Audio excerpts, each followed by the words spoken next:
All right, here we go. Take 2. 3, 2, 1, go. Hello and welcome. Thanks for joining us under the library.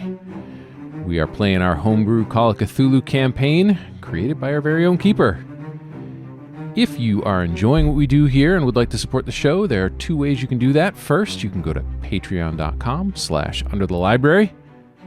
Second, you can go to DriveThruRPG and purchase The Snake's Oil. That is our Call of Cthulhu module, which is set in our Season 1 time period here in this sandbox.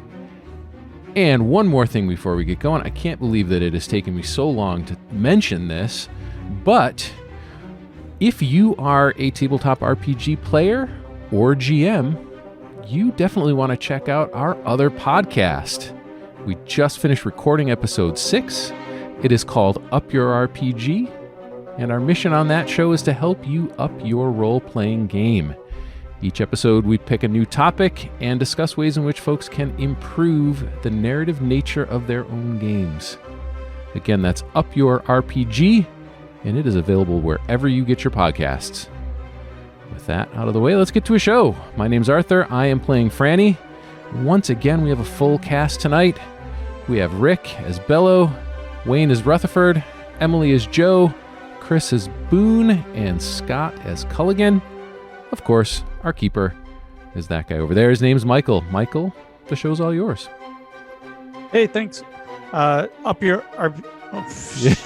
Man, you nailed it right off the bat. Take 2. I got to take 2. You can get a take 2. Take Sure, 2. Michael, the show's all yours. Yeah, Under the Library is set in the Call of Cthulhu RPG universe. We feature mature themes played by immature people. The content warning might include bad Southern accents, bodily gore, harm, and several curse words. Oh, Boy, that sounds terrible. Curse words. There's lots of curse words. What is wrong with you? When we were recording Up Your RPG, he was already saying he was going to have a hard time. So many things. So many things. That could be a good content warning. I could just list everything that's wrong with me. All right. On that note, I will throw it over to Emily, who will do last week's recap. Well, and as just a side note, yeah. Rick will be playing Sam Wagoneer. Oh, right. I have that wrong in my show notes. It was very funny. Well, unless you're bringing him back. We're bringing him back? Nope. Bella's coming back? Nope. Yeah, but you've got to play both of them at the same time. That's fine. Well, I mean, they pretty much have the same voice, so that should be easy. Fuck you. Just fuck you. That's the...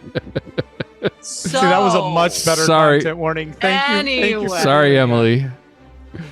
As you may remember, at the end of our session 2 weeks ago, Rutherford had just crawled into Richard's bedroom and shot the man who was caught under the corpse on the floor.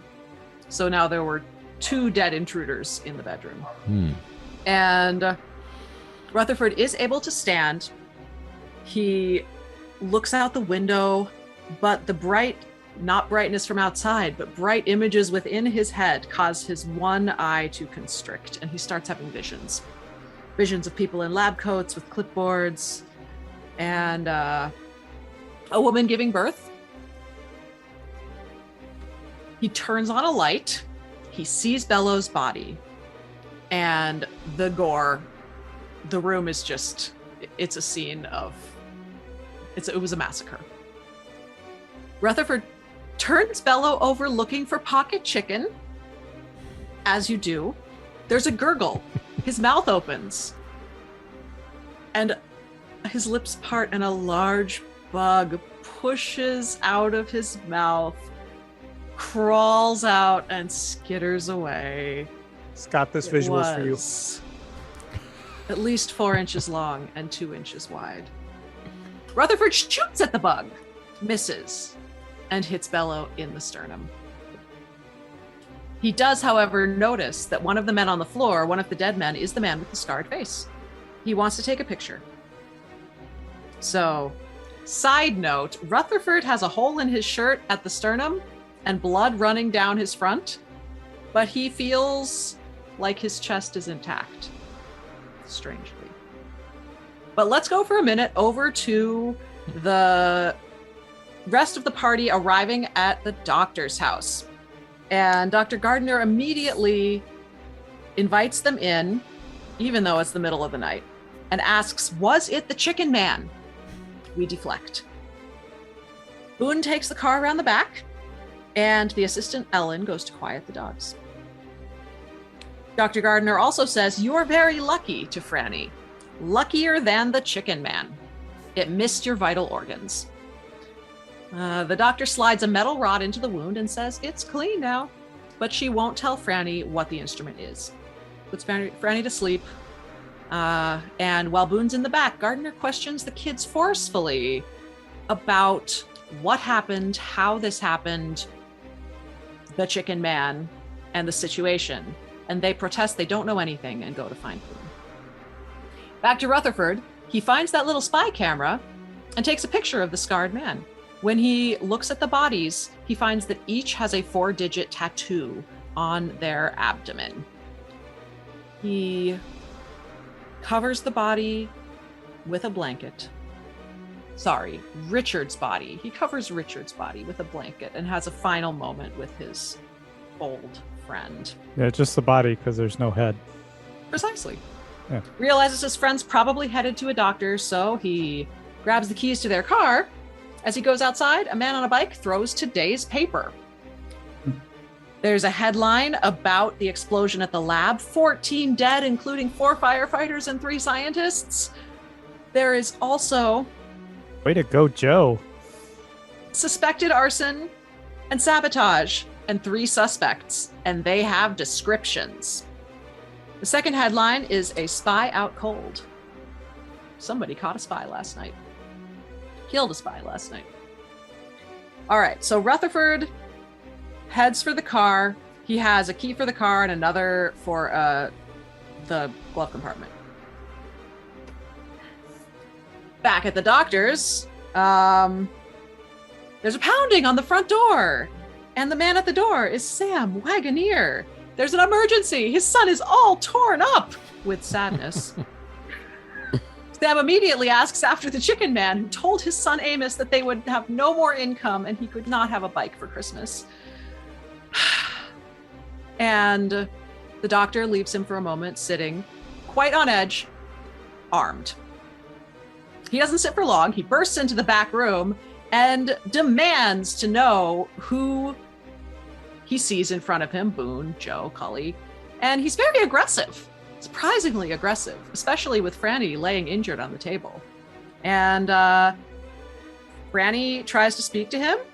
He shushes her, focuses on Joe, who slipped and mentioned Bello's name. But luckily, Sam gets himself under control and apologizes to both women. The doctor becomes assertive at this moment because she realizes that he lied his way in. His son is only torn up emotionally, and there is no medical issue here. And she shuts Sam down. Boone walks him outside, winks at the kids, and says he'll tell them all about Bello. As he walks out, a newspaper hits him in the chest. And there we finished.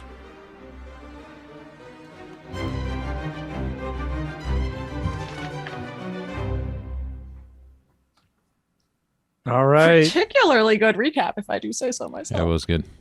It was nice. There was a lot that happened last week. I know. Yeah. So we're going to start with Bello 2.0. Boone, you had the newspaper land in your chest, right? Yep. Is that okay? I mean, Sam, Bello, it's kind of interchangeable. I kind of agree with Art there. Well, I suppose so. We haven't had a chance to really meet. Yeah, Sam yet. you never know. The accent might be completely different. Yeah. I have no idea what his accent might or might not end up being. But that's the third accent so far tonight in the last 30 seconds. Takes a while to lock it in, you know.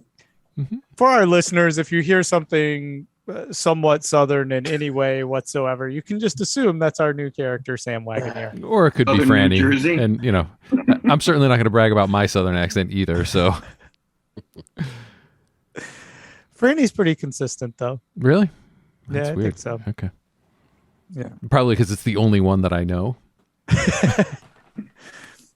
All right. So if yeah. we start with Boone, who just had a newspaper to the chest, and you know the contents of that paper, but we read them last week. Yeah. You want to open with that scene, or does anybody have anything they Yeah. just really? There we go. Go for it, Boone. Take it away. Yeah, so you said your name's Sam now? Yeah, that's Sam. Well, I know a thing or two about this chicken man you're looking for. Yeah. What you know? Well, I really only known him for 2 days, but in that time I've gleaned that he's a pretty strange fella. He went around dressed in a chicken suit. Everywhere he went, he seemed to cause a stampede. You talk to the MPs, the stampede over at the facility. Also, he took a shit in the theater and caused a stampede in the theater. Can I roll? That's perfect. Yeah, that's perfect. That's true. I think it's a deception check. Is that But more to the point? More to the point. Him and a friend of ours named Rutherford are still over at the house where this massacre took place. I was going to head back and see whether they're okay. I'd love to. My car is a piece of crap. You got a good car. You're armed. You're interested in finding this chicken man. His name's Bello, Yep. by the way. Bello. Would you like to accompany me back? See what all looks like over there. If you know where he is, then I'll find. Then I'll be happy to take you if you point me in that direction. All righty. It's just back that way. Of this theater defiling, child I know that dream ruining, stampede inducing. Yeah, I don't know which is worse, making a kid cry about never getting a bicycle or taking a dump in the theater. Kind of, you put them on scales. I don't know. They kind of balance out. Well, I can tell you one thing with my son. That scale weighs far heavier than any shit in the theater. Okay. Well, but it's just that away. Okay, So we hop in. We hop in, and we'll take. Now, when you get close, Yep. Don't pull into the driveway. Just drive by, and I'll take a look. Because if there's still a car there, that means that it's just trust me. I'll let you know whether it's safe to go in. So that seemed. Hold on, man. So that a lot seems, of just to quite quickly fill unusual. you in, there was some sort of trouble that involved gunfire and strange government agents. I tell you, it's the whole thing is just a stew of danger and strangeness.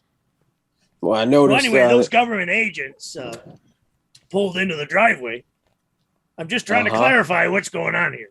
Yeah, please continue because it is a little mystifying. There was a gunfire, whatnot. Mm-hmm. The point I'm trying to make is if their car is still there, chances are they're dead and it's safe to go in. Okay. Rutherford, did you go directly to the doctor's office? No, I haven't gotten left with the car yet. Okay. I was looking in the glove box, and that's where we didn't know it was in there.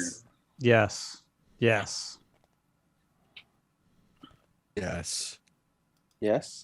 So Yeah. I guess we'll drive up. I don't know time and wise if it would be pre or post the Rutherford car meandering. That would be a question for the keeper. I know. I'm just sort of. So we Mhm. pulled in. Y'all- We just had that interaction. Yeah. Pulling away. Yeah, y'all are good. Y'all might cross Rutherford. Maybe we should go to you. And What car is he going to be driving, by the way? He took the keys that The government car? yeah. Is it possible we drive up and we see somebody's arched body and booty sticking in this vehicle? Rutherford, let's do Rutherford and let's see Okay. what Rutherford's plan is. Because y'all might cross each other kind of on the street, so to speak. Okay. All right. So I was going to say the Doodlebug. They're driving the Doodlebug. No, it's Sam's car or truck or whatever. Oh, okay. So yeah, Rutherford wouldn't know that if he saw that. Okay. All right. Just wanted to get that in my head before that may or may not happen. All right. Rutherford was in the car, and last he took the key, the extra small key that he had separated, and then tried it in the glove box, and in fact opened the glove box, and that's where we ended there with what is in the glove box. A pair of gloves, perhaps. All right, and you open the glove box, and inside is a small wooden box. It's about 8 inches long, 4 inches wide, and 3 or 4 inches tall. So bigger than a cigar box. All right. Yes. Yeah, about that. Yeah. Getting pretty close to that, but it's wood. Mhm. It's not slatted wood. It's very finely crafted, but you can immediately tell just by looking at it that it's very old. It's been dinged and dented quite a bit.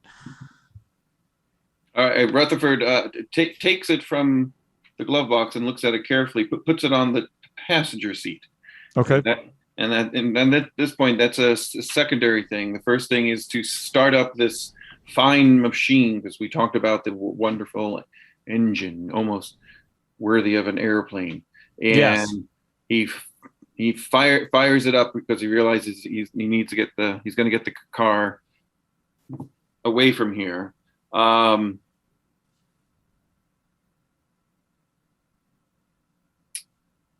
Deep in thought, Rutherford. Rutherford then stops and actually has a thought, just like I did now, and goes, "Huh, this could be important. It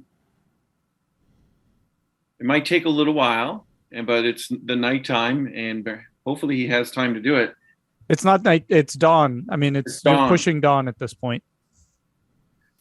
Are there other people?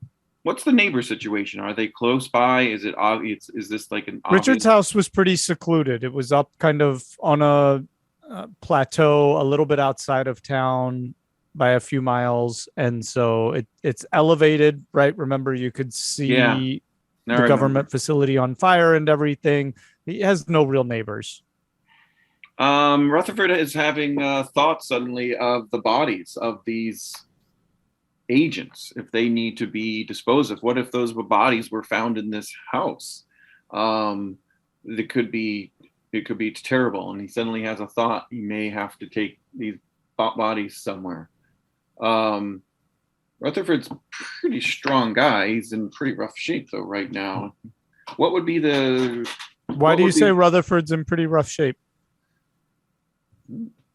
Well, good point. He's got the one eye, and he's feeling much better. You're right. He's actually Rutherford's wearing some sort of covering over his eye, correct? Yeah, he had been treated earlier. Yeah. Do you feel like you have a bug inside of you Huh. that cured your wounds? Well, that's an interesting thing. How does his eye feel? Is it because his eye was incredibly painful? So I was going to say, is his eye still in? Because that was one of the main things. The incredible pain of his eye was very distracting. Yeah, no, your eye doesn't hurt at all right now. Okay, so he has a little moment suddenly, and all this hubbub of going, noticing, that his chest was as wounded as he thought it would be. All that the distractions, of course, of upstairs of putting a cover over Richard's body, and then coming down and discovering this car, and he was in his egghead fashion, super crazy excited at the engine and everything, and now this box, and this is where he's coming back to things, and suddenly it settles in and rubs the side of his face, and where his eye was hurt, and realizes, wait, he actually feels himself rubbing the side of his face, and he's not distracted by the pain. And he pulls off the simple patch that was done with gauze and tape that's over his eye, and then he pulls it off, and he tries to open his eye. Yeah, and it's a little stuck together. You know how when you have like a lot of crusties in the eyelashes, but you're able to kind of blink it open, and it's a little disoriented from having been in the dark, so to speak, so long, but you're able to make out stuff with it, and it seems to be functioning properly. Wow. Sounds like my eyes after I just woke up after my 2-hour nap a couple minutes ago. Okay. So Rutherford is gathering his senses, and this doesn't make sense that his eye is feeling this good, but also if his body's feeling good enough, and he's certainly a strong fellow, he has a 75 strength, he's going to go into the house and grab the bodies of these agents. Okay. And carry them downstairs and put them into the car, into the trunk of this car. Okay. This is the key to open the trunk, and hasn't opened the trunk of the car. Is there anything curious in the trunk of the car besides a spare tire and maybe other things, or is it full of bodies already? When you open the trunk, make a luck roll on that. Got it. Okay. Yeah. There's a couple of pistols, a couple of boxes of ammo, and that seem to be backups to the guns that were on the bodies. Wow. Okay. And then some handcuffs, just odd kind of odds and ends that would be used for restraint, and possibly nothing for like an assault, like right, there's no kind of large firearms or anything like that, but certainly things that could be used for restraint and or defense. Okay, and he takes all that out and brings that into the cab of the car, because he had a bag that he had already thrown 2 of the other guns into. So he throws that into basically, I guess, a little bit of a satchel or something that Richard had around. Yep. Throws that into a little satchel, and quickly goes upstairs and through the house of gore, and grabs the first body on the floor, which was the second person shot in his orientation, and carries him down the stairs, and doesn't have to do it gingerly. He can let him, he can pull it behind him like a plastic kayak and let him thump down the floor a little bit. Are you stepping over Bello's body? And that's the thing. So yeah, he's respectful as he goes over Bello's body, but then and then he just kind of drags the dead body by an arm or something down the stairs. Do you shoot Bello's body again, just to be sure?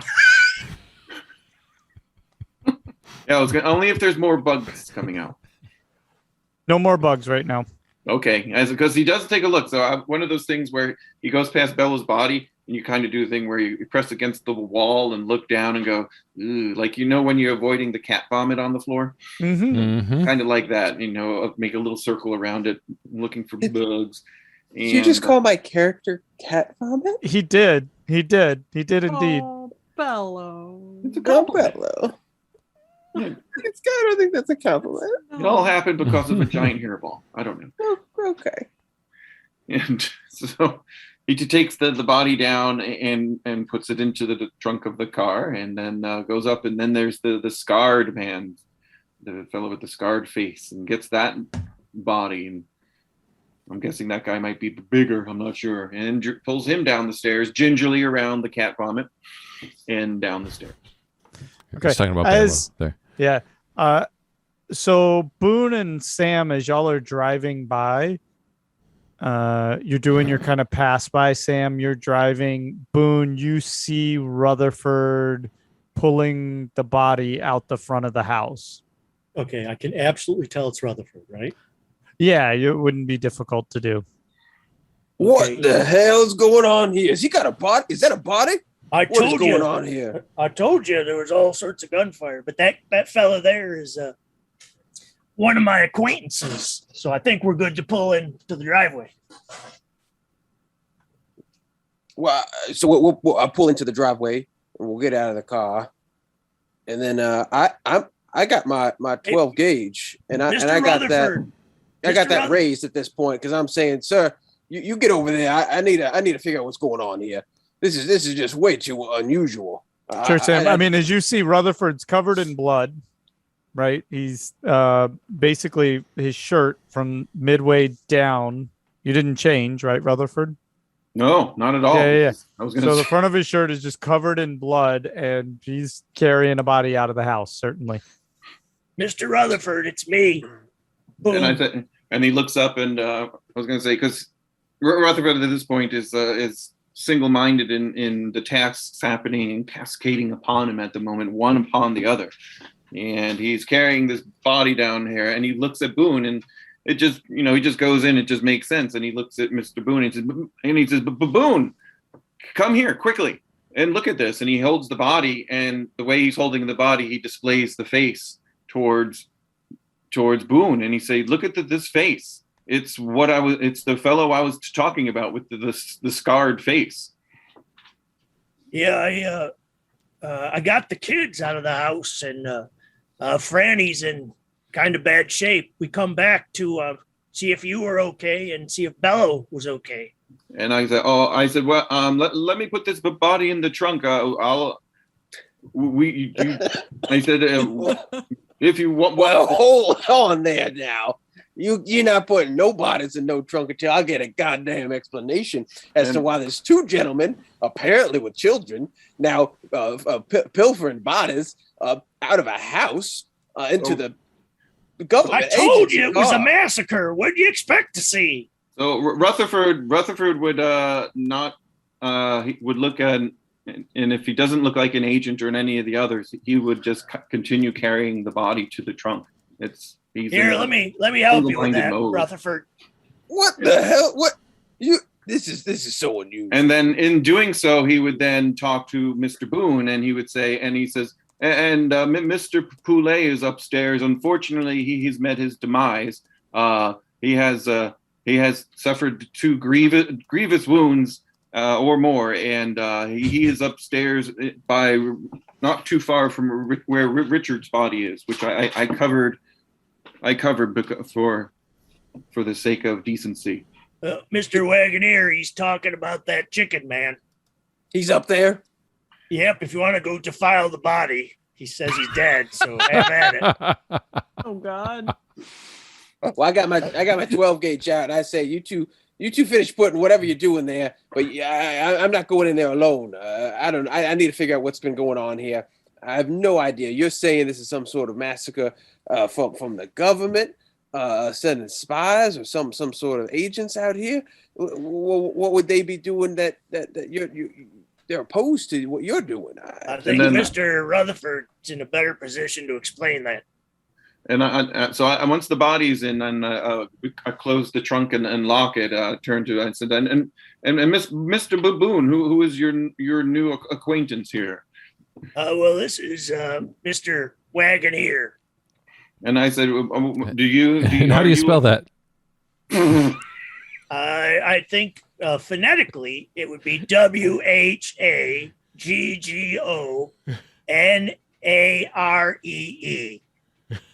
Wagoneer. Wagoneer. Well, in that case. And I said, Mr. Wagoneer, are you a friend of the Bello Poulet and his incredible pocket chicken? A friend, sir.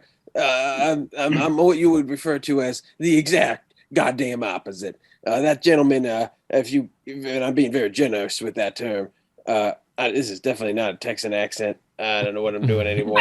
I'm pretty sure you're doing Bello. I'm pretty sure I'm doing Bello. Hold on now. Let me get down there. Would you like me to help you out? Yeah, just a little bit. Yeah, Get me back into it. Get me back into it. You've almost screwed up my own native Texan accent in this process. I just want you to know that. I'm Mr. Sam Wagoneer. All right. And I want you to just talk like me.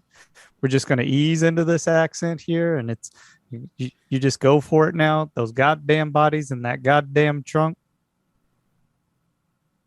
Main thing is to slow her down. Goddamn truck out there. Yep. All right. Well, I guess I can do this just fine. Me and that Bella ain't no friends. He's a rascal at best, and the devil in chicken's feathers at worst. He called up my son and told him we ain't gonna have no contract with the government. And our son took that to mean we were going broke. And well, next thing I know, my son's in tears and hysterics. And well, I just I needed to find him and well, teach him a lesson. Oh, Mr. Wagoneer, you sound like you're from Tennessee. Huh. Well, it's you're close. You're close with that. It's supposed to be Texas, but sure, we'll go with Tennessee. That sounds mighty fine. Yep, Tennessee and Texas are very close. I can tell you because I ride the rails practically right next to each other. They're practically. Yes. I said, Mr. Wagoneer, let me take you upstairs, and I could show you Mr. Poulet if you would like, but it's a pretty gruesome sight inside the house at the moment. I've seen far worse in the war. I'm not doing this at all well. So that's mighty kind of you, but what I first would implore is you two to tell me what in God's name is going on here. There are bodies being dragged out, and I don't take kindly to wanton murder in this quiet, sleepy town. It said, well, Mr. Wagoneer, there's no time for that. There will be very soon once we dispose of these agents, and that needs to happen right away. So come inside right now, or it's time to move on. Is there anyone else in the doodlebug with you? It's not a doodlebug. Definitely not the doodlebug. I don't know what you call your cause. This is not the doodlebug. That's right, Mr. Well, while y'all take him in and kind of brief him on some of the happenings, we can swap back over to the doctor's office. Unless, Chris, was there something that Boone wanted to do? Oh, I just wanted to say we should hurry up with this. We don't know if the cops might show up. And it's dawn. The sun's coming up. So, yeah, time is... I know we're far from town, and maybe no one heard the gunshots, but we don't know. Oh, and the last thing is to round up a few things which Mr. Boone would be good with is perhaps some petrol, some bottles, and some rags, and something for igniting things. Yeah. So Boone really quickly. For what it's worth, the only thing I would have tried to pick up is I would have taken out my knife if we stumbled upon his body, and I would have tried to cut the chicken wing costume's wing. Did you go in the House of Gore? I don't think we're inside. You're inside yet. I think. No, I'm just saying that's what I would be. Was he wearing the costume? I thought he was still dressed in that. I guess he wasn't. I guess I'm gonna go get an arm. We can get back to this. Oh, God. Wait! You're chopping off those arms because he made your kid cry. Yet. Let's cut and come back to it. We're gonna get back to Sam. Sam needs some time to plan his dismemberment. Does he? Does he really? I really just wanted the costume bit in order to show my son that anyways, we're good. That you killed a man? I'm not gonna kill him. He's already I dead. killed him, son. No one will make you cry again. I killed him twice dead. Maybe we'll find the costume like on the floor somewhere and make it easy. All right. Franny, Cully, Joe. Yeah, I assume Where's the Franny's pretty doctor? drugged up. Joe and Cully are sound asleep. Okay. Yeah, What? we were gonna rest. We were gonna. But did we actually rest? We were talking to. Cully said, I'm going to go. Okay. Cully was very adamant about Yeah, I said I was gotta gonna go, and I said I went right upstairs, and Okay. so Yeah, we were interrupted by crazy man with the weapons. Misogynist Yeah. boy there. Yeah, the last thing I wrote down was that we were Hmm. talking to Sam and Boone took him outside. Okay. But I mean, I think realistically, as soon as Franny can, she's going to try and get some sleep. Okay. She's been Is the shot doctor and still operated with on. us? She's probably within earshot. If you needed her, you could get her. No, Joe just wants to grab that piece of metal she stuck in Franny's wound because she thinks it's so weird that metal could clean a wound. She doesn't understand. Oh, she didn't use it to clean it. But if Stuck it in and said, it's clean. It was like magic. So Joe doesn't know medicine. Makes perfect sense. Sure. She's- Okay. Yep. That makes perfect sense. absolutely. Yeah. All right. I mean, she's not dumb, but she's not a doctor. right. She's a okay. teenager. All right, fine. There was a tray full of kind of things that Evelyn used in the process, or Dr. Gardner used in the Mhm. process, and they're over by the sink. So, if you wanted to take the bloody metal rod out of there and pocket it, you're welcome to. I'll just wipe it with, I assume it's laying on a cloth or something. Don't shake your head, Rick, like you think that's icky. That's what I just was finding amazingly, absolutely hysterical. It would be This is- long enough to go through a torso. Yeah, If I'm thinking, I've seen it on like old timey crime shows where they put it through the bullet hole to see Yeah, To show the whether directionality of Yeah. yeah. But not Anyway, to- assuming the implements are laying on a surface with like a cloth Yeah. or something, I'll wipe it. Otherwise, I'll just wipe it on the edge of the cloth on the bed where Franny is. I like the idea that you wipe it on the edge of the cloth of the bed. Let's go there. Okay. Yeah. Okay. Then I'm just going to pocket it because it's a weird thing. It's a pocket rod It's to go with the pocket chicken. Oh, pocket rod. I don't know about Phrasing, that, dude. No, though, I know, Peter. I know. I said it. And it was a mistake, and we'll just move right along. So does Franny see this happen? Make a spot hidden roll. I mean, if it's after she's asleep, then that different deal. Whoa, that would be an 8. Mm. Woo, well, then I guess you do. See, I roll really well for the super important stuff. I was about to say. I couldn't even say it. Check to see if the door is open. I got a 1. Yeah, that's me. All right, so I guess I do see it. Yeah. Joe, what are you taking that for there, darling? She put it in your wound and she said it was clean. I wondered how it worked.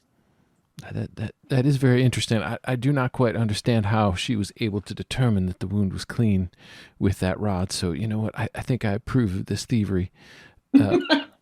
So just make sure that thanks. she doesn't see it, because I do want to check that out myself. Side note to the keeper, how long is the rod? the pocket rod. Yeah. Chris had a good point. I would say probably it's got to be a good 8 to 10 inches. Okay. And how It's heavy. It feels solid. It's solid metal, and shiny and rounded on both ends. what's this And diameter? it would be thin because it has to go through. What? Yeah. whole What's the other word for the whole- diameter? Hold on, Girth? Michael. Emily has another question. It has very small diameter, so probably like a quarter of an inch. Okay, this At will be on most. Up Your RPG next week. And is it curved on one end so that you could hit the G spot? Jesus. What? What, that content is too adult for this There's show? implicit and explicit. Yes. Oh, It was important It's to a- me to visualize this thing that I just stole. yes, straight pocket rod, curved on each end, about a quarter of an inch in diameter. Wait, it very is curved tiny on metal. each end? How did you let that get into your head? Rounded, not curved. Words Chris are nailed it. important. I wasn't sure about that joke, Chris. Is it Now I double A or am. triple That was A the correct batteries? joke. Oh boy. Oh, yeah. boy. Threw him right off. So Well, I'm just it was gonna inside you, slide it Franny, up my so there. sleeve and slide it up my sleeve to hide it, and then I'm gonna go upstairs and find Cully. I think maybe we should all sleep a little bit. I Okay. can barely keep my eyes open. I do want to just do a quick, I'm not going to really move, but just move my head around the room because Franny is super curious about the brand of instruments that she noticed the last time she saw the doctor. So she really wants to see if there is any other reference to that same brand name in this office. Okay, yeah, make another spot hidden then. Oh, my All right, peep- guess, but we'll let you carry over Oh, your thank you. amazing, Thank you. wonderful. Because you knew I was going to fail that. Yeah, what probably. you wanted to give me the answer and you knew I was going to fail that one. Actually, you it'd went be a with the lot previous easier one. if you failed it. But as you look around and the brand name itself was, can somebody give me a call back to it? Bosco? No, it was something about No, that was the Rumsford. salesman in the. Yeah, Oh yeah. I think it was the Rumsford. Yeah, it was like Rumsford Dynamics or something. Yeah. There's a machine off in the corner and it's tall and squarish and not necessarily looks like a cabinet, but with some different kind of tubes and apparatus coming out of it. And it has that brand name kind of emblazoned right across the front of it. Looks like a very kind of medically particular piece of equipment. And from your perspective, probably pretty pricey as well. The apparatus was called the Rumsford. We don't know if the company had a different name. Yeah. Okay. So, yeah, Franny is going to be just sort of staring at that machine until she falls asleep. Okay.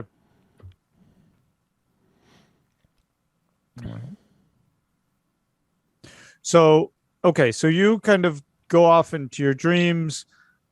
Joe, as you're laying there going to sleep in the dark, your thumb is just so painful, and you realize that you've been picking at it through this whole kind of extravaganza of turmoil through the night. And it's really tender now. It's not at that point where, like, kind of earlier you'd push on it and the pain was just something that would attract you to kind of push on it a little bit more now and then. You've actually you can tell you've broken the skin at some point. I bet that rod will fix it. If you spare the rod, though, you're going to spoil her. So really quickly, Joe, how long between when? So basically, as soon as Boone left, I was going to head straight upstairs, crawl into bed, and go to sleep. How long after that would you say it was until you got upstairs to go to sleep?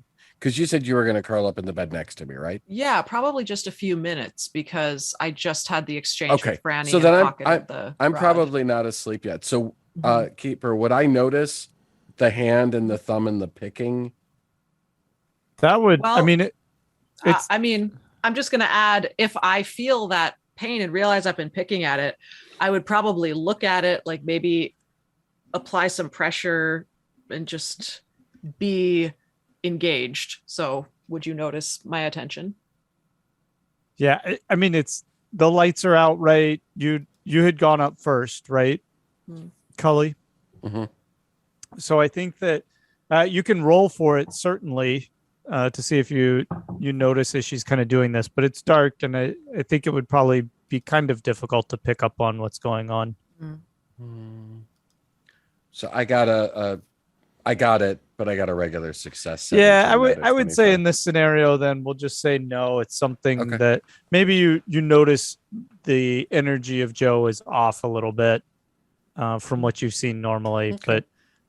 So when I notice that your energy's off, at least I'm going to say, Joe, I really think we just need to get some rest. There's too many things have happened and we never got any real rest. And I feel like we're going to feel better. I need to get the memory of Richard and everything that happened. And I need to find a way to deal with it. And I can't do that if I'm this exhausted. So if you can go to sleep too, I think it'll really help. Yeah, I'll try. I don't know. My thumb is bleeding and maybe, I don't know, maybe the doctor can look at it in the morning. Okay. I'm so sorry. We should probably just add for those tell- not on yeah, video. yeah. One of our players has just been mauled by a very excited puppy. I missed sorry, it. Joe did not laugh in character. But So yeah, I'm gonna try. I can't. My brain won't stop spinning. I know. I think it happens to me, especially if I'm too tired. Why don't we just lie here and close our eyes and just see if you can sleep? And if you can't sleep, go ahead and wake me back up. I don't care. I won't wake you up. Go No, to no, sleep. no. I'm gonna Promise go me. to sleep too. Promise me. If you I'm can't sh- sleep, you promise me you'll wake me. I don't want to do that. Joe, come on. Okay. Please, for me. I've worried about Richard and I lost him. I just need to know that you're okay. Okay. And I'll do the same for you. Okay. Good. Okay. All right, going to sleep. Good night. All right. So we'll put the whole kind of doctor's office to bed. That was kind of a really sweet scene there. And cut back to Rutherford, Boone, and Sam at the house. QU3. Okay, well, Yes. Rutherford asked me to get Makins for a Molotov, so I will do that. Wait, what? It's a very weird Yeah, request. Rutherford suggested I get some Oh, I empty missed that. bottles, some rags, and some kerosene or what have you. Mhm.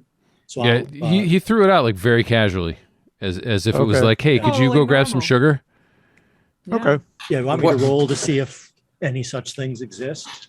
I think, I'm going to say at Richard's house, it's going to be pretty easy to find alcohol, rags, and a bottle. Like, that's not going to be difficult Well, to I make. was it gonna- all. And I'm doing it really quickly Yeah. because I'm concerned. He that also the he police would could have show up. his garage. He's a handy fellow, and his car was a nice car, so he'd have extra things. And living where he does, he keeps extra petrol in his garage, and would certainly have other things that might be of use. And so Okay. there is. The Well, garage. if I'll check the garage. If you two want to check things out in the house, I'll also keep an eye out on the drive, and I'll let you know Actually- if there's any trouble.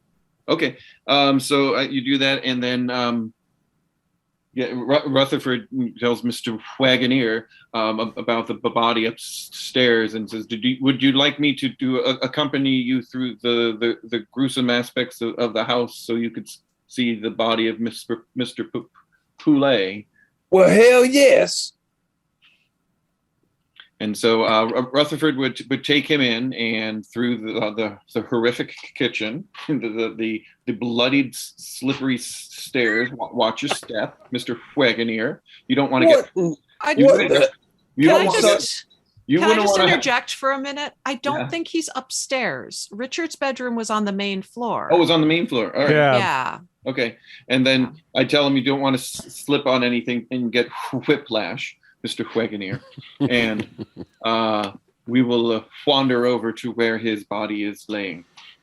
Well, well, this is horrific. It meets no level to what you would see in war, but I've never seen it in such a homely abode. This is also me falling back into a very wrong Just keep going, Rick.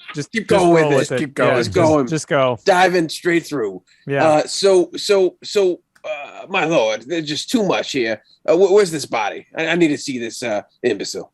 And it's over by the doorway into the bedroom over there. Do not be too disturbed, and also be on the alert for bugs. The large bug came out of his head not too long ago, so keep in mind on that. It looked a kind of rather large, disturbing beetle of some sorts came out of his mouth and head. Beetles crawling out of heads? It just makes no sense.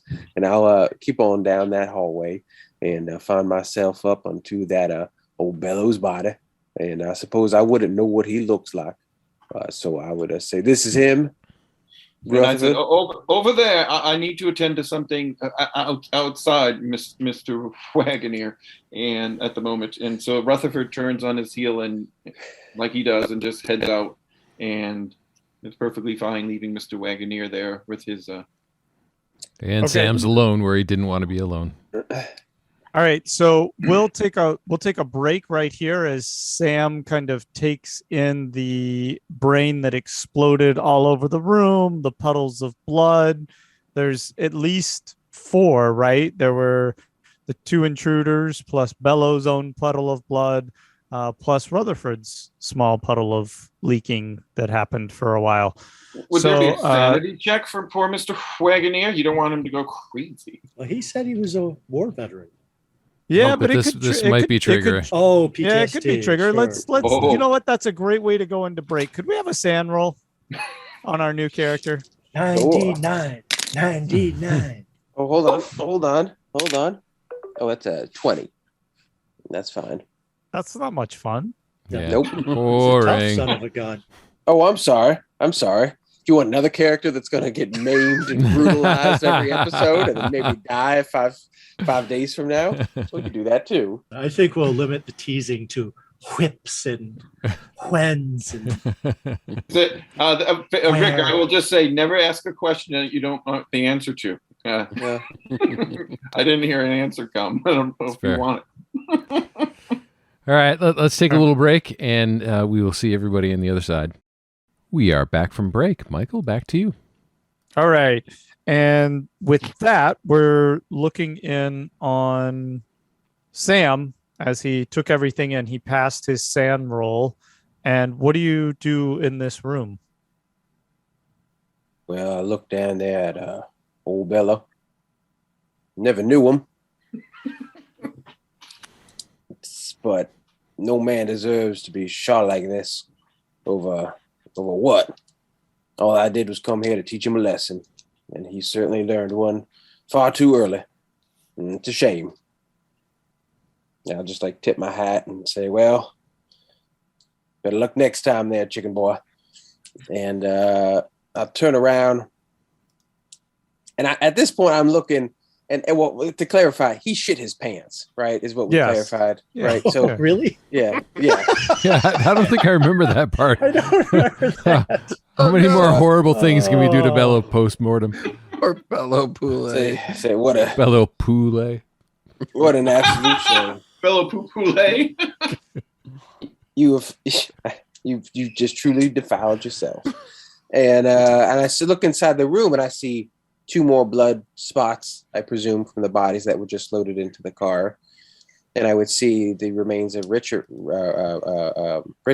right? He's covered with a blanket. Yeah. So Sam's like, what in the hell? And he'll use the gun to sort of lift up the blanket end and sort of see the exploded remains. And, oh my Lord, someone got on the wrong end of a shotgun here or something. And what the hell is going on? And so I have no idea what the hell is happening. There were apparently 2 dead agents. There's 2 dead bodies. This chicken man, I have no idea. So I'm going to go back outside with my 12 gauge, and I'm just going to look at the 2 of Boone and Rutherford, and I'm going to say, now I need you 2 real nice and slow to explain. Are you aiming the 12 gauge at him? I am. What the hell is happening around this town because there's two agents, U.S. agents, and that makes no sense to me. Well, we Why don't they know. would come and kill. We don't know that they're U.S. agents. They had no ID on them, nothing. But we can explain on the road. And The cops might be here, at any time. And so I actually have to ask Boone this, because this would, once again, Rutherford with his thing, he'd just go right over to Boone and go, the more important thing is Franny, and because Rutherford doesn't know any of that. He says there's Franny, Cully, and Joe. Yeah, sorry, Rutherford. Cully and Joe are fine. Maybe a little stressed out from the whole situation. But when I left, Cully was going to try to sleep, and hopefully he'll feel a little bit better in the morning. Franny was injured, but again, when I left, she was in stable condition. I think she'll be fine. Okay, and so Rutherford turns to Mr. Wagoner and goes, "Mr. Wagoner, what is your first name?" Oh, my name is Sam, sir, and your full name? Rutherford Finger. And so the important thing here is our friend. So you have a truck that is not known or is known about town and is okay. Would you be willing to go pick up our friends from the doctor and bring them back to a certain location? I can give you the address for. We are going to be heading there promptly, Mr. Boone, and we need to vacate these premises immediately. Are you on board for helping us and coming with us, or are you going to be staying behind?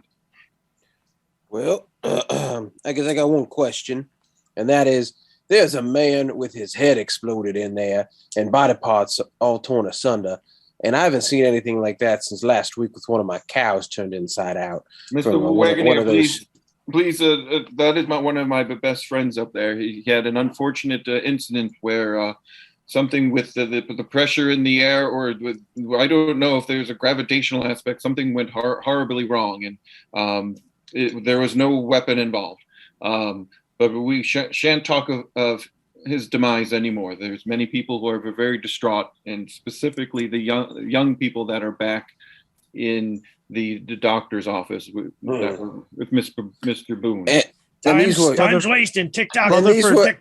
Wait, Rutherford, as you're saying this, Mhm. you feel yourself standing alongside the road in different locations, and black cars, just like the ones of the agent cars, are racing along it, one behind the other. So Rutherford would pause for a moment to gather this. Same time of day. Yeah.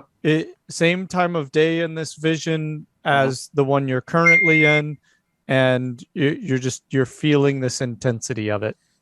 So this all makes sense, and Rutherford would just interpret this and act, and says, Boone, there's people coming at the moment. We're in desperate peril. That's what I was afraid of. Let's hop in the car and I said, moose. Mr. Wagoner, go back to town to pick up our friends. And I tell him the address because we knew it. Yeah. And so I You tell him mean that. the address in Abiquiu? Yep. I tell him that address. 2500 Modern Street. 4500. I knew that. And it's 4500 Modern Street. 2500. 2500 Modern Street, Abiquiu. And I look at him at once. Your life depends on it. And Rutherford goes around to the driver's seat and implores Boone to enter the car. And which direction are they coming from, and how the hell do you know this? And I said, they are coming from most likely to town and the facility. There's only one way to this house. We need to back down the road and head out onto the road away from here. And I said, right. but if you can pick up our friends back into town and bring them to that 2500 Modern Street, Abiquiu, promptly. And I hop in the car and take off. I say to Boone, no, my God, you're giving the character and the player a heart attack. Go, we can talk. Well, there's a box on the passenger seat. I told Boone not to sit on it. I said, put that box on your lap. Okay. And I said, if it's most curious, well, as we're driving, we can open it and take a look. Okay. And he fires up the car. backs out of the driveway, and I guess the engine's humming. It's a beautiful car. Yeah, and we're gone. And we're going. They're gone. And I will have left. Boone's like, you're really gonna tempt the keeper to kill us here. You're Jesus really Christ. we're gonna end up in jail for life. And I'll leave, and I'll take a back road, some other way that's not the direction that he was talking, to get back to town. Okay, who's driving the agent's car, Rutherford or Boone? What's your driving ability there, Boone? Pretty good. Let me see. No, who jumped in? Y'all jumped in. It was urgent. Who he's jumped in? He's driving. Rutherford Okay. had the keys. Yeah. Okay, you can either make a driving roll then or a stealth roll. Oh, we'll be doing. Neither of them are great.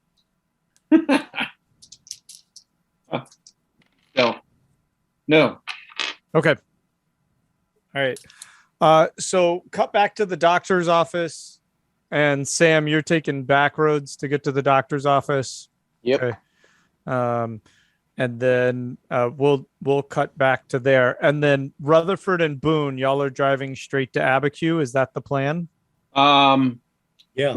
We're going to head.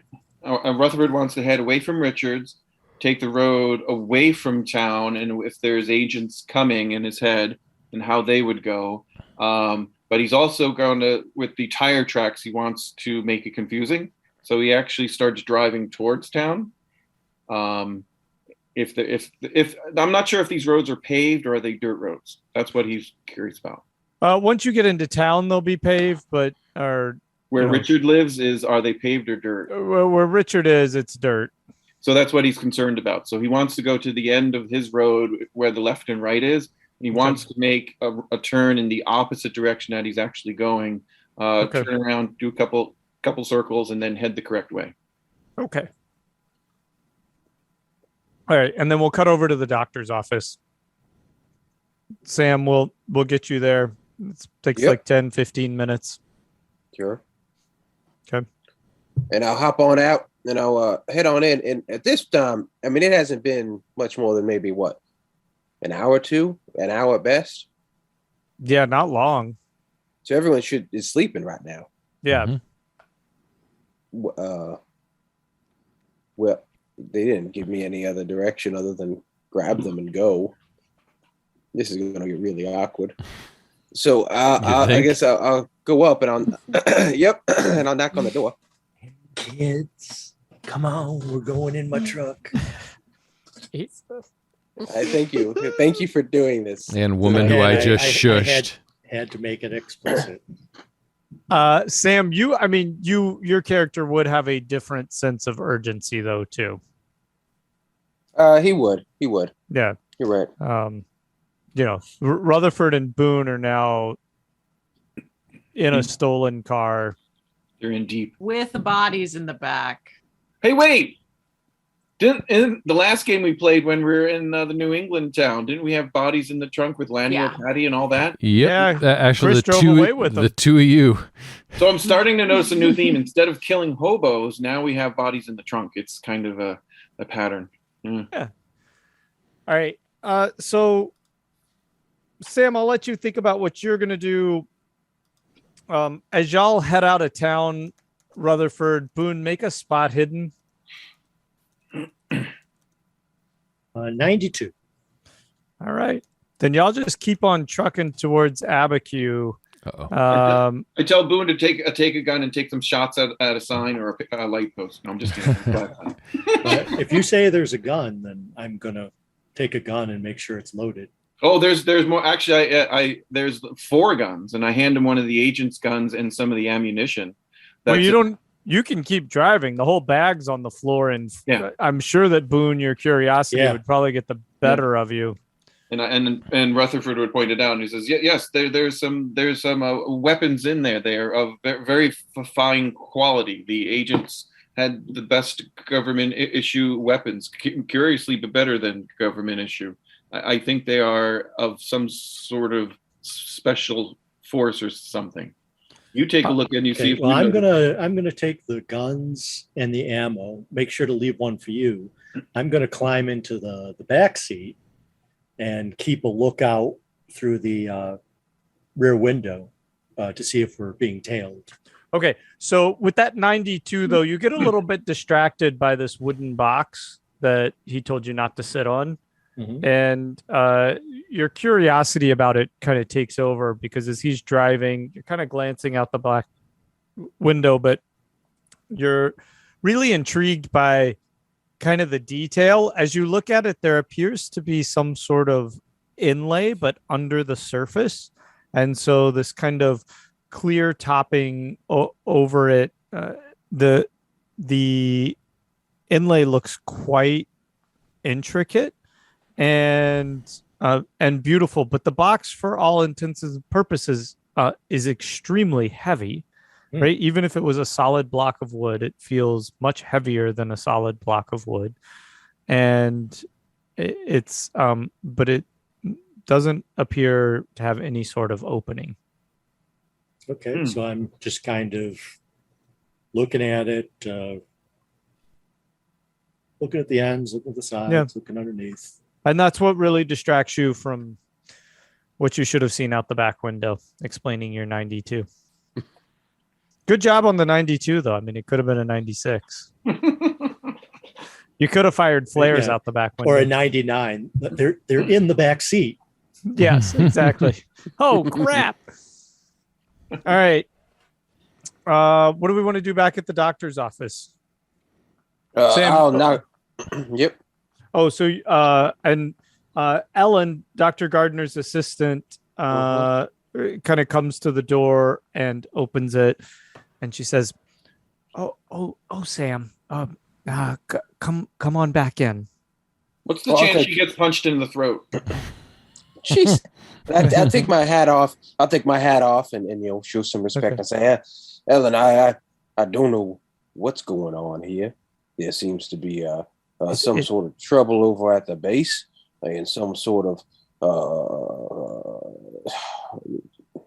cloak and dagger murders, people's heads exploding, much like all those cattle. I have no idea what's going on. Are you okay, Sam? It's just rattling me a little bit, making me think back of my time in the trenches. And are we safe, Sam? I don't know. They said there's folks coming to search for these folks, and I think it would be best if we get this party out of this house. As you're talking, Ellen starts to get, I don't know if you would notice it or not, but she gets a little bit shaky and she starts running to the windows, not running so much as, let's say, walking with an extreme purpose towards the windows and peeking outside of them, making sure that nobody's out there as you're kind of rambling on about heads exploding and not being certain if you're safe. Ellen, what are you doing there, dear? I want to make sure you weren't followed. That's all. What do you know, dear? You seem preoccupied about something. I don't know anything, but I have a bad feeling, and when I have a bad feeling, it's not a good thing. Are you having a premonition? No, I just have a bad feeling about this. No. Well, best. Why don't you take the night off and go home? I'll find the doctor. Yeah. You okay, Sam? Sorry. So no, I mean, can you lead me to the doctor? Then you can. I don't know why. I'm just saying you can go home. I don't know. I don't know. And she says, she's in the back looking in on the patient. Wonderful. Well, let me go take a look. For her. At her. Let me talk to her. I don't know where. This is going great. It's going great. Did he roll for awkwardness, or is that a natural success? Does Sam have a crush on Ellen? Is that what this is? Did Rick just die? There he is. All right. It just So good. words are lost. The obligatorily explicitly awkward episode. There we go. All right. Yeah, please show me to her. So you know where she is. The keeper's already said you know where she is. You show me to her so I can look at her, but not in an awkward way. That's right. Oh God. No, my lord. Well, all right. I'll make my way back to see the doctor. You gonna burst in, demand to know what's happening? No, hat on my heart. I walk in. It wouldn't surprise her. I mean, Evelyn's been able to kind of hear what's going on, and when you come in, she's just taking Franny's pulse and listening to her heartbeat, and just kind of checking some vitals at the moment. Let's see. So how's she doing, Doc? Quite interesting, but I believe she'll do just fine. What can I do for you, Sam? Well, I went out with that homeless fella there, Boone, back on to a date. Richard's house. That scientist up on the hill, and I got to tell you, it was a horror show, worse than some scenes I've had in the trenches. Yeah, there were bodies, at least a couple of agents. They talking about poor old Richard there. Was the chicken man there? Oh, he was there, and he was resting there forever. That's probably a good thing. Wow. I mean, I also have misgivings about the chicken man, but this seems a little over the top. Sam, there were dark things about the chicken man. You're telling me. Foreboding horrible things that many will never get to know. Maybe some comical, interesting backstory, but that's for another time. So, yes, I agree. There's just something very unusual going on here, but I don't know if folks are safe. They said there's folks coming from the base looking for them, and you don't want to get tied up here harboring them. Sam, you have to get these people out of here. Yeah, that's what I feared. One more mission for old Sam. And what did you drive here in? My truck. Okay.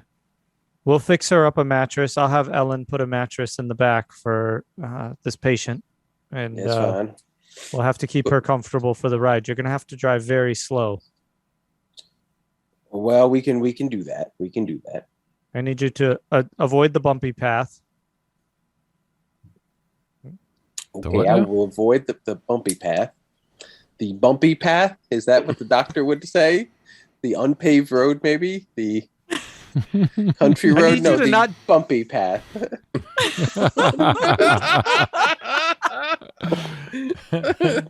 Oh, you're just dying to make a third character for this campaign, right?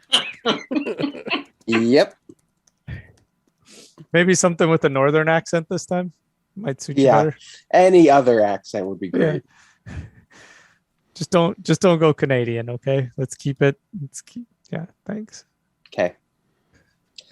Maybe something more natural to you. Yeah, just a natural, not even an accent. Even I could just do a voice would be just wonderful. Yeah. Uh-huh. Okay. All right. So, okay, fine. She would say, that we need to avoid jolting her or any kind of harsh. Understood, ma'am. And I'll help Ellen bring the mattress out, get a sheet to put sort of over the top of the bed. I'm just trying to. This is the actual doctor? Yeah. Who's doing this, or the assistant? No, this is the doctor talking to Sam. Okay. And you probably at this point, you're not very comfortable. So, though you might have some narcotics in your system. So if it's important to you, you can make a listen roll, or if you just want to incorporate it into your dreams, that's okay too. Yeah, no, it depends. I mean, if Franny's awake, she would definitely have questions. But I'm okay with not. Okay. In the meantime, I'll bring the car around behind the house so it's not visible. If that makes sense off the road. And you So will we can see load it off the back. You'll see a doodle bug parked there. I will see a doodle bug, and I'll go. I have no idea what kind of contraption this thing is, but it is clearly not an internal combustion engine. Yep, and you never got to see the chicken that's in it. No, but that would have been for Bello. All right. Wow. Salt and wounds. All right, and so Ellen's working quite feverishly. You'll notice she's really agitated and concerned about what's going on. Evelyn seems to kind of hold all of her composure as normal. And Franny, they'll start waking you to move you. I don't think there's going to be any easy way to kind of move you without waking you some. What is going on? We're moving you. We're gonna get you somewhere safer. Why are we not safe here? I'm afraid that y'all might have attracted too much attention. I'm not sure what happened at Richard's house, but it's possibly more than I'm prepared to protect y'all from. Where are Joe and Cully?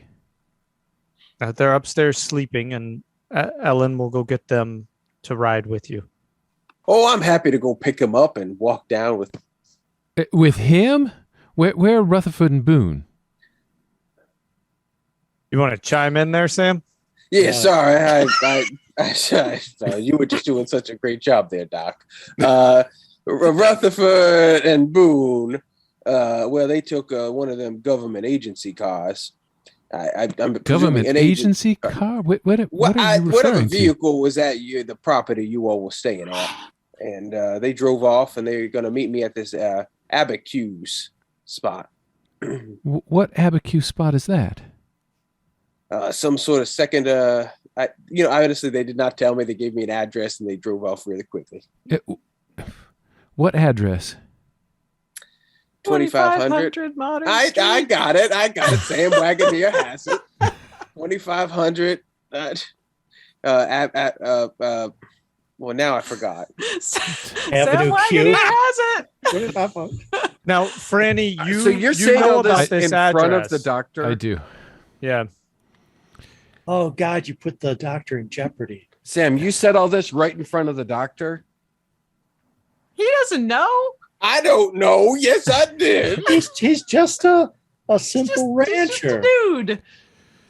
Well, with the wrong people. I heard the best approach is to make sure everyone knows everything. Oh no, Doc. Doctor, do you know this man? Well, I sort of gesture to Sam. Yeah. Yes, I do. And do you find him trustworthy? And I'm looking at her face and trying to judge her reaction. Sure. And she's very kind of straightforward about she doesn't what am I trying to say? Polish anything here. She just says, I get it. I understand. He is a bit strange, but I believe him to be an upstanding individual. Okay. I mean, to give you a perspective, my size is an 85. I mean, I'm just a very large. Oh yeah, that's definitely very helpful in me trusting you. You're enormous, armed, and you shushed me. Yep. It's great. Yep. Those are the three qualities that make me feel comfortable with somebody. That's all you need. Mm-hmm. So the question That's perfect spooning material right there. That's typing perfect spooning material. So as a player, my intuition is that my character does not trust Sam. But I'm wondering if I have any sort of mechanic intuition as to how Franny would feel about Sam. I mean, you could make a wisdom roll on this if you wanted to, and kind of gauge. Yeah, I mean, I do feel like I would like to I would like to leave some of this to the dice. Sure. With a little bit of. Oh, is wisdom intelligence? No, it's. Right? Where's my stand-in? No, you'll have. There's EDU. I mean, I there's don't have POW. wisdom. Yeah, There's no so wisdom. just use intelligence. Okay. That's the stand-in. Sorry. Okay, that is a normal success. Yeah, and so what I think you would gather then from that is that at least you know Evelyn's reputation, Mhm. right? Having worked on the base, she being kind of a go-to doctor for the town, and her having a rather upstanding reputation, is that if she's willing to vouch for him, even in his awkwardness, that he probably is okay. But it doesn't necessarily need to make you more comfortable about it. Just that you're willing to do it. Mm-hmm. Okay. That All you're right. willing to go with it. That's fair. Plus, you're on the base, so you've eaten at the cafeteria. So I mean, you would have eaten Sam's meat, right? Phrasing? No, I mean, Yeah. you might have But seen you him on the don't- base. Or, Well, that's true. Well, I mean, you don't necessarily know the farm that provides the meat that you eat in the that's true. cafeteria. That's That's a true. lot of steps. But Sam true. could throw that out there, right? but if it's a small, but I'm saying if it's a small, It's a town, small town. You would know that the Wagoneer Farms has plenty of cattle. Wagoneer Farms. Again, doesn't Wagoneer help. Farms. Yeah. Have lots of Doesn't cattle, help. tall, armed, and shushed me. I think Evelyn vouching for him is probably going to be your that would help. best. That would help. And no, she obviously has some background with the family, having treated the son before, or Mhm. knows the family. So I think that you'll. Okay. All right. And I did not describe Sam, but you should know that he has a large scar on the left side of his face.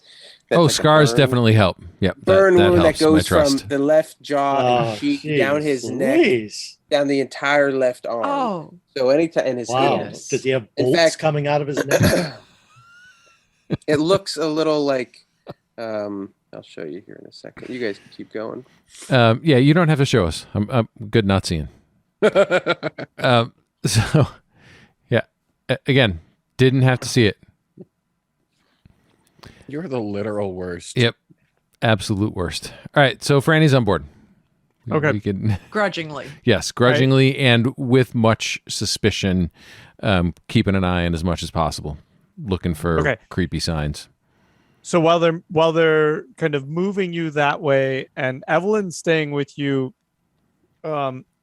she does cinch your reservations. Mm-hmm. Double check on that, but she does. And she doesn't have the best bedside manner, but she's at least willing to like hang around while Ellen's grabbing the children. Mm-hmm. Sorry, kids. And so Joe and Cully, you wake up to this really agitated and not like angrily agitated, just like nervous energy kind of agitated assistant of Evelyn's, waking you up, and she's saying, kids, you gotta wake up. You really need to get out of here. I need y'all need to get out of here for your own sake. What happened? Is it Franny? No, Franny's okay. Is Franny okay? They've moved her to the truck. Y'all have to leave here now. Oh, They're after you. who's- They're coming Who? after you. You need to leave. You need to Who? leave now. Like right now. You need to, and so obviously like she panics, y'all. yeah. Is my thumb still bleeding? Or did I'm- it like clot? And Yeah, no, it clotted. Okay. It's not like it's gushing blood. I just mean like you picked it enough that like some of it dried on there and stuff. Okay. Well, Cully, I don't know who's after us, but Ellen, whose truck? Whose truck? We Y'all- didn't have a Y'all truck. need to. Where's need to go. Boone? Where's You- Boone? You're gonna go with Sam. He's one of the local ranchers. You're gonna be fine, but you really need to get out of here like now. All right, Joe. They're after you. Joe, let's go find. Let's Okay, go find Franny. Let's get out. We'll talk to Franny. We can go. All right, so start heading down the stairs, and she said outside. Yeah, so when you Mhm. go downstairs, she's motioning you, she's like throwing your stuff in your hands, like pulling you out of bed. She's really elevated both of your anxiety, right? It's even making it like more difficult for you to kind of think straight. You're exhausted, and she's pulling you down the stairs and basically kind of leading you out to the truck. And she's pulling you forward, going, here they are. They can all go now. Well, while that Where was are we happening, going? sorry, Oh, go ahead. sorry. Whoa now. Whoa now. You all need to settle down. There was a lot happening back there at that house of Mr. Fond Richards. Words. And your friends were worried that people were coming to harm you, and they asked me to come pick you all up and take you to some location up in Abiquiu. I can't just go to Abiquiu. I need a disguise or something. Doc, do you got just anything you go. can throw on this? We do not have time, miss. I can't just go to Abiquiu. You don't understand. Miss, I may not can't go understand, there. but I understand that there may be harm coming to these two children and the infirmed lady in the back. Not out there yet, for what it's worth. Oh, I thought they put you. I thought They were bringing you out to the truck. map. Nope. Yeah. Before I leave, you guys. So the assistant went upstairs. I was still in the room, and there was something I wanted to do before we go. Oh, okay. Before we move. Yeah. What do you want to do? So it's just me and the doctor, right? You could ask Sam to step out. Sure. Yeah. I want to look to see if there's any any sharp instruments, scalpel, anything that I could pocket on the way out. Are you asking or are you stealing? I want to first do a look around to see if there's anything. I mean, sure there are, right? She's a doctor. She just got to perform minor surgery on you. All right, So I'm gonna ask, and if I see one that looks attractive and within reach, I'm just gonna say, "Do you mind if I?" And I'm just gonna sort of point at it as if can I take that? Yeah, and she looks at you kind of with a uncharacteristic understanding. Okay. Right? And she doesn't say anything. She just kind of nods her head and helps you walk over and lets you pick up the shape that you want. Okay. And then there's a variety of shapes of scalpels. I'll grab one that looks the most self-defensy. Okay. I believe you said it was the most attractive, and I don't know what an attractive scalpel is. Oh yeah, you do. Okay. It's got extra curves. The one that most attractive to her needs. Yes. Okay. Yeah. Cool. So so then we'll schlep you out to the car. I don't know why Sam became a Long Island Jewish. Anyways, go. We'll schlep you out. I still can't go to Abiquiu. All right, Joe. We'll get you dressed on something. All right. So What is no. So we'll get you covered. I'll ask the doc. Doc, is there something we can do to help calm down this young lass? And Ellen's just beside herself at this point. She's tried to contain it so long, and she's just like, "Y'all need to leave. Y'all need to go right now. I have a terrible, terrible feeling about y'all need to leave. Go." Which doesn't help you. at all, Joe. I can't go unless I prepare. I'll just go back to the store, and I just turn around and run off. I just pick her up and I throw her in the car. ran off. Oh my god. If you run, I'm Emily running. rolls a new character. Okay, wait. Joe's turning and running. Sam, are you chasing after her? So do I notice her turning and running first, really quickly? Well, I mean, she's running. Probably. Nobody's after you. I'm yeah. yelling, and then Yeah. I'm running.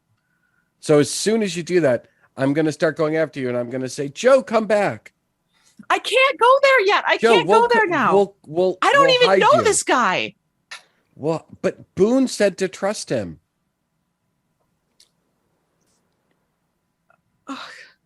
I'll slow down. Cully, I'll go back to the store.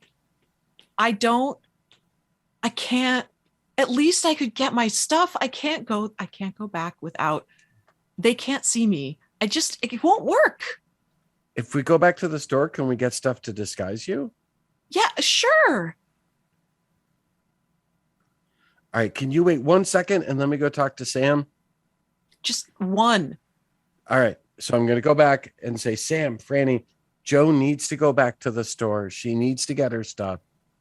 If you guys have to go without us, What just go store without us. are you talking about? We'll survive on our own. But we want to make sure Franny's okay, and we want to chicken on Boone. So if you can, you need to Say go with chicken? us, and we need to He go did to say the chicken store. on Boone. He did say chicken on Boone. Yes. So we're listen, I'll tell her whatever she needs, but apparently we need to get going because Ellen's got some bad vibes about us staying. And as y'all are debating this, you hear the front door kind of close. We need to get going right now. And I'll Sam and Cully hear the front. Yeah, okay. I said, Joe, they may be here already. We need to get going right now, Joe. Your life could be in danger. Joe, can you get in the car and we'll go to the Joe's store? gone. That's what The he front said. the front door was Joe leaving. Oh, was it? Yeah. Oh, so I ran through the house? Yeah. Oh. She said she'd I wait for me, didn't though. run through the house. I ran off like I was going to go to the store. Like I was just going to go there on foot. Right. Yeah, you ran out the front door of the place. I had no idea we were in the house. Oh, I was sorry. envisioning I this thought all everyone was happening by the outside. truck. I thought we were Yeah, outside. I was same here. picturing it Okay. outside All too. right, that's fine. Then you didn't hear any door close. You just turn around Okay. and Joe's You hear gone. footsteps. Yeah, I thought it was Ellen like slamming I'm in the the door. The keeper's in the wrong spot. Y'all are in All the right. right spot. When I'm I in see the that- wrong spot. So When I see that Joe is gone, I'm going to say, Franny, I'll be back for you. And then I'm going to run after Joe. okay. I am not leaving without those kids. Oh God, Sam, you got yourself. We split the party.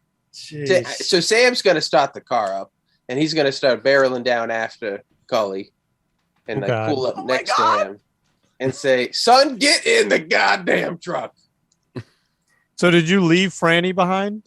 No, Franny, we slept Franny's- her in the back. She Okay. was on a Mattress. mattress in the back of the truck as far as I No, know. we didn't get that far. Yeah, Oh, How many times did I say Franny's not slept- getting in the car with this man without those kids. oh. Oh, I took notes wrong. Sam Wagoneer is going back to his modest, humble Yep. lifestyle. This is we need Let's see how it a plays out visual any for other everything way. that's trying to. This is the most we can manage Oh, combat, no. but trying to get Franny and Joe and Cully into a truck with Sam, like we need a visual. Flow chart. Miss Franny, I don't know what I did to offend you, but right now apparently everyone's lives could be in danger. Well, I'm I don't just know. trying to- Running into a medical institution armed and then shushing people while gesturing violently and yelling about getting revenge on some man because your child thinks he's not getting a bicycle is what you did. And I am not getting into a car with you and leaving these children behind. I don't know you. Yeah, I Just don't- go with him. Just get out of here. Go. You don't have to. And Evelyn like turns and says, "All right, Ellen. Ellen, I'm going to take you back inside." And so she tries to get Ellen to go back inside, and Ellen's screaming at y'all about how upset she is. So Franny is just going to begin hobbling down the sidewalk in the direction that Cully and Joe went. Not for nothing, but Franny would know where the store is, right? You've heard us talk Sure. about it. Yeah, absolutely. Absolutely. So- Yep. There's no big surprise It's to this. just the general store. I Everybody don't know knows which the general store. store. hmm Why? Oh, we just said the store. Okay, that's You fair. just said the store. Yeah. Well, I'll get in my car, and I guess I'll just go down that direction and see if I can get them. Jesus Christ. Fran- Just steal a bicycle and head back home. Yeah, Franny, not for nothing, but you need to make a con roll at disadvantage here Yep. Fair. as you hobble down. I think I failed the first So one. my one question is that newspaper article that had a story about so, yeah. three. There was a description of three people. Which Yes. of these people in this Joe. group right now? Joe was the third. It would be the Joe. Yeah. Yeah. It was Boone, Joe, and Bello. The descriptions for Joe and Boone were pretty light, though. If you remember in the paper, Yeah. they even made comment that, and so Franny, you're walking, and that's fine, but you feel the bandages around your abdomen get wet pretty quickly, right? As blood starts to soak into them. So the other thing was, would Franny, the newspaper article, Franny, you heard the newspaper article, right? No. No, it hit me in the chest. I never opened it. Rutherford, you're the only one that knows what's in the newspaper article. Okay, that's what I was thinking, because Franny knew that Joe was being looked for. Okay. And Sam stopped by the base to figure out. He was looking for Bello, so Sam's aware of the article. No, yeah, you didn't read the paper, Sam. The paper got delivered as you were walking out the door. That's fair. With Boone. What you did see was you just saw like kind of all the destruction on the base. Yeah. Because that's what Rutherford was thinking. And that article had in it, descriptions and knowing that they were there, that they were being in incredible peril. Okay. So do I pull up on Franny? You tell me. Yeah, so I'll pull up. Franny would be the slow, hobbly one. Okay. Franny, you're kind of at this realization, right, that you're not going to make it very far like this. Hold on.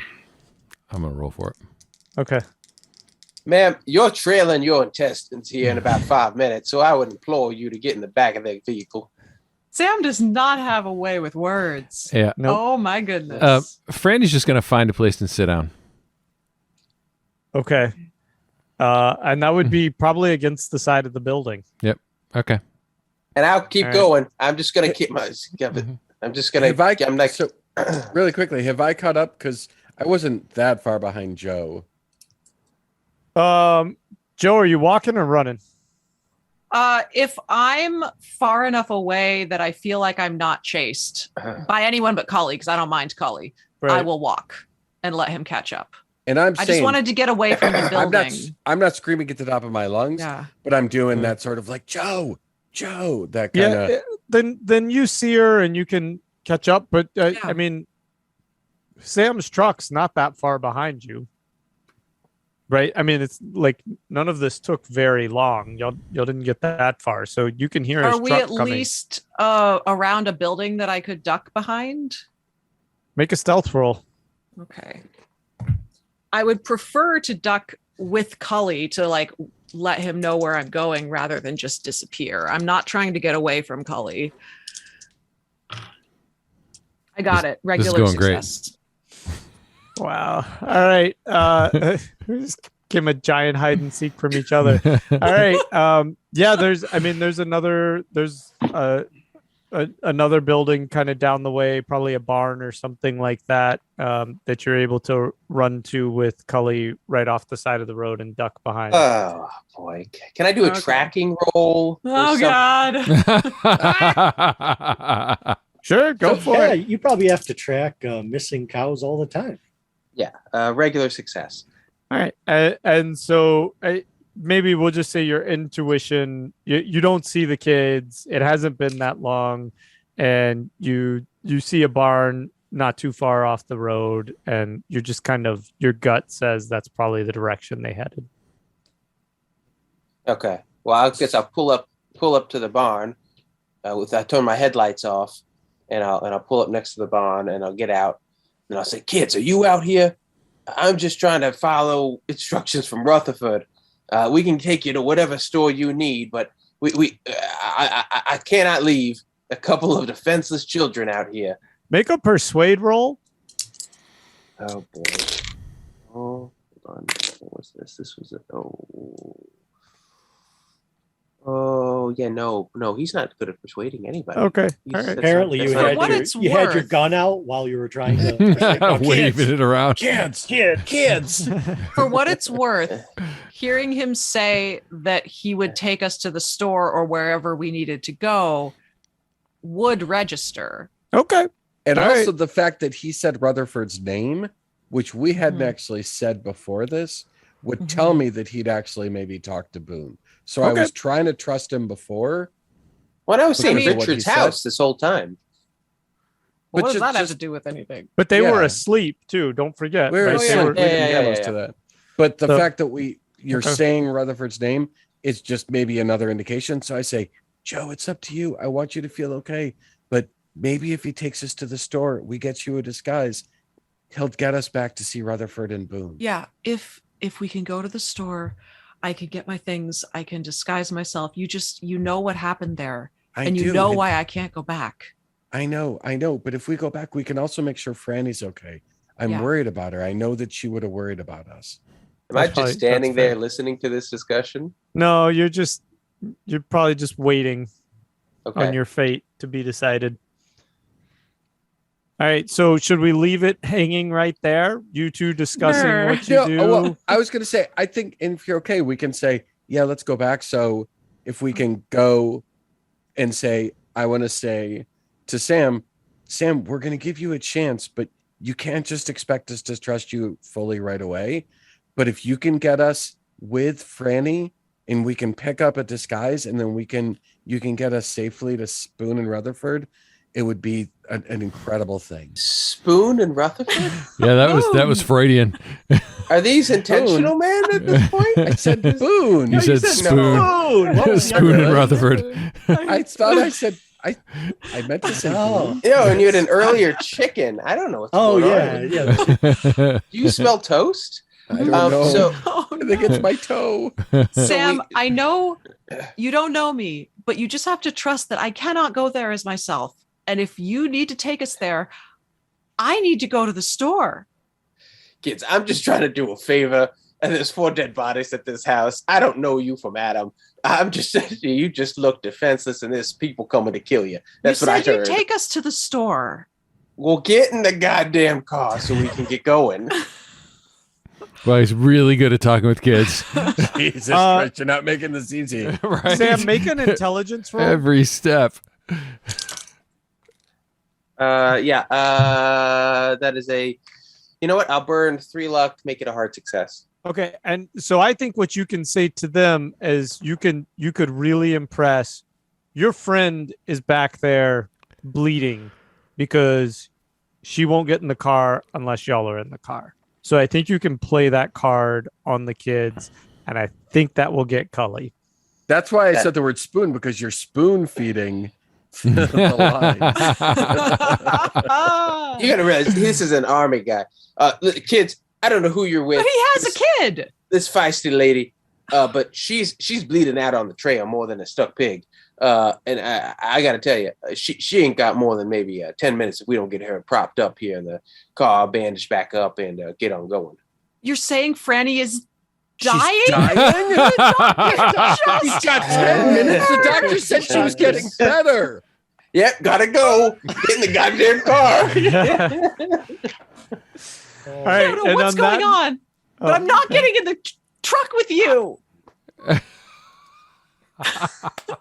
Rick, you just keep ruining it. Why would she be dying again? I'm sure if Joe rolled on that, she would know you were lying. Oh.